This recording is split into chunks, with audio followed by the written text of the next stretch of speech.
ಹೀಗಾಗಿ ನಾನು ಅನಿಲ್ ಅವರ ಕೇಳ್ತೇನೆ ಸರ್, ಈಗ 10,000 ರೂಪಾಯಿ ಏನು NDA ಮೈತ್ರಿಕೂಟದಿಂದ ಮಹಿಳೆಯರ ಅಕಲಿಗೆ ಹೋಯಿತು, ಎಲ್ಲೋ ಒಂದು ಕಡೆ ಅನ್ಸುತ್ತಾ ಚುನಾವಣಾ ಆಯೋಗ ಇದನ್ನು ಪ್ರಶ್ನೆ ಮಾಡಬಹುದಿತ್ತು.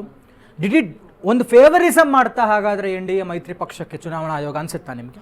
ಸರ್, ಎಲ್ಲ ಪ್ರಪಂಚದಲ್ಲಿ ಎಲ್ಲ ದೇಶದಲ್ಲೂ ಆಡಳಿತ ಯಾರ ಜೊತೆ ಇದೆ ಅವ್ರ ಜೊತೆ ಅಧಿಕಾರಿಗಳ ಜೊತೆ ಇದ್ದೇ ಇರ್ತಾರೆ. ನೀವು ಮಾಡೇ ಮಾಡಿದ್ದಾರೆ ನೋಡಿ ಸರ್. ನೋಡಿ, ಇವತ್ತು ನಾವು ಸೋತಿದ ಮೇಲೆ ಗೆದ್ದಿದ ಮೇಲೆ ಅದ್ರ ಬಗ್ಗೆ ಮಾತಾಡೋದಲ್ಲ. ಇವತ್ತು ಕಾಂಗ್ರೆಸ್ ಸಮಯದಲ್ಲಿದ್ದಾಗ ನಾವೆಲ್ಲ ಚಿಕ್ಕ ಮಕ್ಕಳಿದ್ವಿ, ಅವಾಗ ಬಾಕ್ಸೇ ತಗೊಂಡೋಗಿ ಬೇರೆ ಮನೇಲಿ ಇಟ್ಬಿಟ್ಟು ಅದಕ್ಕೆ ಚೀಟಿ ತುರುಕ್ತಾ ಇದ್ರು. ಆಯಿತಾ, ಕಾಂಗ್ರೆಸ್ಸು ಹಂಗೆ ಗೆದ್ದಿದ್ದು. ಈ ದೇಶದಲ್ಲಿ ಯಾವತ್ತೂ ಸಹ ನಿಜವಾಗ್ಲೂ ಇದೇ ರೀತಿ ಜನ ಓಟ್ ಹಾಕಿದ್ದಷ್ಟೇ ಓಟ್ಗಳು ಬಂದಿದೆ ಅಂತೇನಿಲ್ಲ. ಅದನ್ನು ಕರೆಕ್ಟಾಗಿ ಕೂಲಂಕುಷವಾಗಿ ಪರೀಕ್ಷೆ ಮಾಡಿದರೆ ಕರ್ನಾಟಕದಲ್ಲಿ ಕಾಂಗ್ರೆಸ್ಸನ್ನು ಅದೇ ಮಾಡ್ತಿರೋದು ಇವತ್ತು. ಆಯಿತಾ, ಯಾವುದ್ಯಾವುದೋ ಜಾಗದಿಂದ ಬಂದು ಪಶ್ಚಿಮ ಬಂಗಾಳದಲ್ಲೂ ಅದೇ ಕೆಲಸಗಳಾಗ್ತಿರೋದು. ಆಯಿತಾ, ಎಲ್ಲರೂ ನಾನು ತಪ್ಪು ಮಾಡ್ದಲೇ ಇದ್ದಾಗ ನಾನು ಬೇರೆಯವ್ರ ಬಗ್ಗೆ ಹೇಳ್ಬೋದು, ನಾನು ಅದೇ ತಪ್ಪುಗಳು ಮಾಡಿಕೊಂಡು ಬೇರೆಯವ್ರ ಬಗ್ಗೆ ಹೇಳೋದ್ರಲ್ಲಿ ಏನಿದೆ? ಕರೆಕ್ಟ್ ಅಲ್ವಾ? ಆಮೇಲೆ ನೋಡಿ ಸರ್, ಇದೊಂದು ಚುನಾವಣಾ ತಂತ್ರಗಾರಿಕೆ ಅಂತಲೇ ಹೇಳ್ತಾರೆ. ಆ ತಂತ್ರಗಾರಿಕೆ ಮಾಡೋದ್ರಲ್ಲಿ ನೀವು ಫೇಲ್ ಆದಾಗ ಇವೆಲ್ಲ ಆಗುತ್ತೆ. ನೋಡಿ, ಒಂದು ವೇವ್ ಇದ್ದಾಗ ವೇವಲ್ಲಿ ಬಂದ್ಬಿಡೋದು ಬೇರೆ ಪ್ರಶ್ನೆ.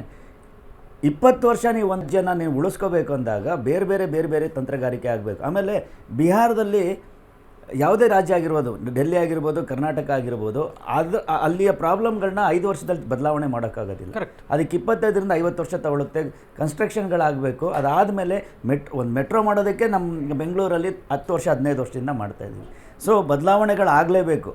ಅದಾದ್ರದ್ದೇ ಸಮಯ ಬೇಕಾಗುತ್ತೆ. ಆಮೇಲೆ ಸರ್ ನೋಡಿ, ಇವತ್ತು ಈ ದೇಶಕ್ಕೆ ಬೇಕಾಗಿರೋದೇ BJPನೂ ಬೇಕಾಗಿರೋದೆ, ಆಮ್ ಆದ್ಮಿ ಪಾರ್ಟಿನೂ ಬೇಕಾಗಿರೋದೆ, ಬೇರೆ ಬೇರೆ ಚಿಂತನೆಗಳಲ್ಲಿರುವಂಥದ್ದು. ನಾವಿವತ್ತು CPIನೂ ಬೇಕಾಗಿದೆ ಅಂತಲೇ ಹೇಳ್ತಿದ್ದೀವಿ. ಯಾಕಂದರೆ ಭಾಳಷ್ಟು ವಿಚಾರಗಳು ಎಲ್ಲರೂ ಮಾತಾಡೋಕ್ಕಾಗೋದಿಲ್ಲ. ಇವತ್ತು ನಾನು ಮೊನ್ನೆ ಯಾರೋ ಕೇಳ್ತಾ ಇದ್ರು, ಅವತ್ತು ಹೇಳಿದ್ದೆ, ಈ ಏನು ಇಡೀ ದೇಶದಲ್ಲಿ ಈ ಬಾಂಬ್ ಬ್ಲಾಸ್ಟು ಇದೆಲ್ಲ ಆದಾಗ ಉಗ್ರಗಾಮಿಗಳನ್ನ ಕಟ್ಟಾಕೋದಕ್ಕೆ ನರೇಂದ್ರ ಮೋದಿ ಬೇಕು. ಆಯಿತಾ, ಅದೇ ಮುಸಲ್ಮಾನರನ್ನ ಎಜುಕೇಷನ್ ಕೊಟ್ಟು ಅವ್ರು ಒಳ್ಳೆಯವರು ಮಾಡೋದಕ್ಕೆ ಕಾಂಗ್ರೆಸ್ ಬೇಕು. ಎರಡೂ ಬೇಕು ಸರ್. ನಾವು ಇವತ್ತು ಏನು ಹೇಳ್ತಿದ್ದೀವಿ ಅಂದರೆ, ಮುಸಲ್ಮಾನರೆಲ್ಲ ಕೆಟ್ಟವರು ಅಂತ ಹೇಳ್ತಿಲ್ಲ.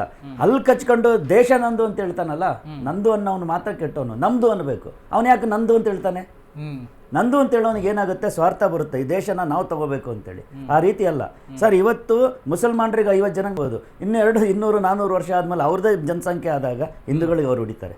ಸೊ ನಾವು ಇವತ್ತು ಒಟ್ಟಿಗೆ ಹೋಗ್ಬೇಕು ಸರ್. ನಮ್ಮ ಪಕ್ಕದಲ್ಲಿ ಇಂಡೋನೇಷ್ಯಾ ಅಂತ ಒಂದು ದೇಶ ಇದೆ, ಅಲ್ಲಿ 50-40 ಇದರಲ್ಲಿದ್ದಾರೆ, ಆದರೂ ಚೆನ್ನಾಗಿದ್ದಾರೆ ಸರ್. ಯಾವ ರೀತಿ ನಾವು ನಡೆಸ್ಕೊತೀವಿ ಅನ್ನೋದು ಮುಖ್ಯ. ಇವತ್ತು ನಾವು ನಿಜವಾಗ್ಲೂ ಮಾತಾಡಬೇಕಾಗಿರೋದೇನು ಅಂದರೆ, ಎಜುಕೇಷನ್ ಕೊಟ್ಟು ಏನು ಮಾಡ್ತಾ ಇದ್ದೀರಾ ಅಂತೇಳಿ. ಡಾಕ್ಟ್ರ್ ಆದವನು ಒಂದು ಬಾಂಬ್ ಇಟ್ಬಿಟ್ಟು ನಾನು ಸತ್ತು ಜೈಲಿಗೆ ನೋಡಿ, ಇವತ್ತು ಅವನ ಪರಿಸ್ಥಿತಿ ಏನಾಗುತ್ತೆ?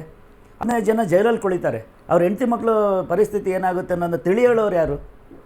ಇದನ್ನು ಓದಿರೋನೇ ಇವತ್ತು ಬಾಂಬ್ ಇಟ್ಟಿದ್ದಾನೆ ಅಂದಾಗ ನಾವು ಇನ್ನೇನರ ಬಗ್ಗೆ ಮಾತಾಡಬೇಕು? ಪಂಚರಾಕನೇ ಒಳ್ಳೆಯವನು ಅನಿಸುತ್ತೆ ನನಗೆ. ಹಾಗಾದ್ರೆ ಈಗ ಚುನಾವಣಾ ಆಯೋಗ ಅಧಿಕಾರದಲ್ಲಿರೋರಿಗೆ ಅವ್ರ ಪರವಾಗಿರುತ್ತೆ ಅನ್ನೋದಾದ್ರೆ ಬರಬೇಕು ಸರ್, ಅಧಿಕಾರಕ್ಕೆ ಬರಬೇಕು. ಬಂದಾಗ ನೀವು ಬದಲಾವಣೆ ಮಾಡಬೇಕು.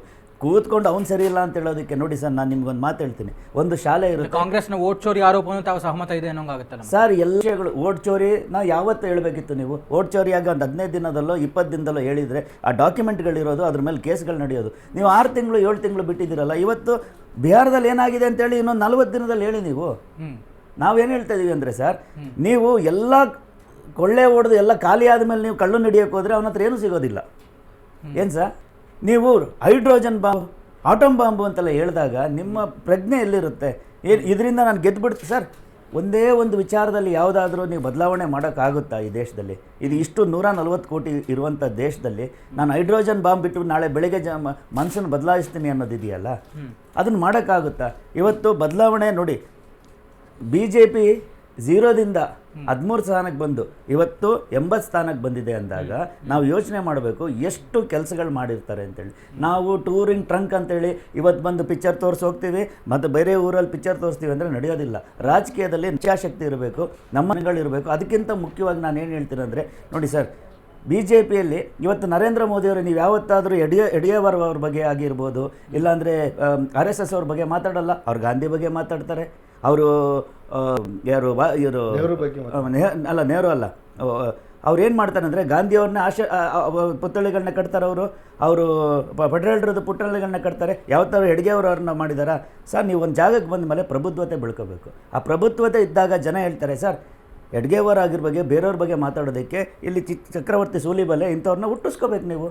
ನಾನೇ ಎಲ್ಲ ಮಾಡ್ತೀನಿ ಅಂದಾಗ ಎಲ್ಲಿ ನಡೆಯುತ್ತೆ ನೋಡಿ. ಇಡೀ ದೇಶದಲ್ಲಿ ಪ್ರಧಾನಮಂತ್ರಿ ಆಗಿದ್ದಾಗ ಅವ್ರು ಹೇಳಿದ್ರು ತಟ್ಟು ಅಂತೇಳಿ ನಾನು ತಟ್ಟದೆ. ಅಲ್ಲ, ಯಾಕೋ ಬದಲಾದಿಂದಲೇ ಆಪ್ ಅವರು ಬಿಜೆಪಿ ಅವ್ರನ್ನ ಒಪ್ಕೊಳ್ತಾರ ಸರ್. ನನ್ನ ಮಾತುಗಳು ಇವತ್ತು ಹಿಂಗೆ ಇದೆ, ಇವ್ರಿಗೂ ಗೊತ್ತು. ನನ್ನ ಮಾತುಗಳು 6 ತಿಂಗಳಿಂದ ಚಾನಲ್ ಕೂತಾಗ್ಲೂ ಹಂಗೆ ಇತ್ತು. ಬಿಜೆಪಿ ಜೊತೆ ಸೇರ್ಬೇಕು ಅಂತ ನಾನು ಏನು ಹೇಳ್ತಾ ಇದ್ದೀನಿ ಇವತ್ತು ನರೇಂದ್ರ ಮೋದಿ ಅವ್ರು ಏನಾದರೂ ಹೇಳಿದರೆ ಕನ್ಯಾಕುಮಾರಿಯಲ್ಲಿರೋ ಒಬ್ಬ ಬಿಜೆಪಿಯನ್ನು ಸಹ ಕೆಲಸ ಮಾಡ್ತಾನೆ. ಅದೇ ಆಮ್ ಆದ್ಮಿ ಪಾರ್ಟಿ ಅರವಿಂದ್ ಕೇಜ್ರಿವಾಲ್ ಹೇಳಿದರೆ ನಾನು ಇಲ್ಲಿ ಬೆಂಗಳೂರಲ್ಲಿರೋ ನಾನು ಕೆಲಸ ಮಾಡ್ತಾ ಇದ್ದೀನಿ. ಅದೇ ನೀವು ಯೋಚನೆ ಮಾಡಿ, ರಾಹುಲ್ ಗಾಂಧಿ ಅವರಲ್ಲಿ ಏನಾದರೂ ಹೇಳ್ತಾ ಇದ್ದಾರೆ ಅಂದರೆ, ಇವತ್ತು ರಾಹುಲ್ ಗಾಂಧಿ ಹೇಳ್ತಾ ಇದ್ದಾರೆ ಇಡೀ ದೇಶದಲ್ಲಿ ವೋಟ್ ಚೋರಿ ಆಗಿದೆ ಅಂತ. ಎಲ್ಲ ಕಾಂಗ್ರೆಸ್ ಅವ್ರು ಮಾತಾಡ್ತಿದಾರ, ಇಲ್ಲೇ ಅವ್ರಿಗೆ ಉಲ್ಟಾ ಹೊಡಿತಾ ಇದ್ದಾರೆ. ಅರ್ಥ ಆಯ್ತಾ ಸರ್? ನಾನೇನು ಹೇಳ್ತೀನಿ ಅಂದರೆ, ನಾಯಕತ್ವ ಅಂದರೆ ಹೆಂಗಿರುತ್ತಂದರೆ ಅದರದೇ ಆದಂಥ ಒಂದು ಇದಿರುತ್ತೆ. ಅದಿಲ್ದಲ್ಲ ಇದ್ದಾಗ ಏನಾಗುತ್ತೆ ಅಂತ ಹೇಳಿದರೆ ಈ ರೀತಿ ಎಡವಟ್ಟುಗಳಾಗುತ್ತೆ. ಇದು ನನ್ನ ಎಡವಟ್ಟು ಅಂತ ನಾನು ಸಿಟ್ಟಲ್ಲಿ ಮಾತಾಡ್ತಿರೋದು. ನಾವು ಇಂಡಿಯಾ ಮೈತ್ರಿಕೂಟದಳು ಒಳಗಡೆ ಇದ್ದೀವಿ, ನಮ್ಮ ಮಾತು ಕೇಳಿ ಅಂತ ನಾನು ಹೇಳ್ತಾ ಇರೋದು. ನಾವೇನು ಅಷ್ಟು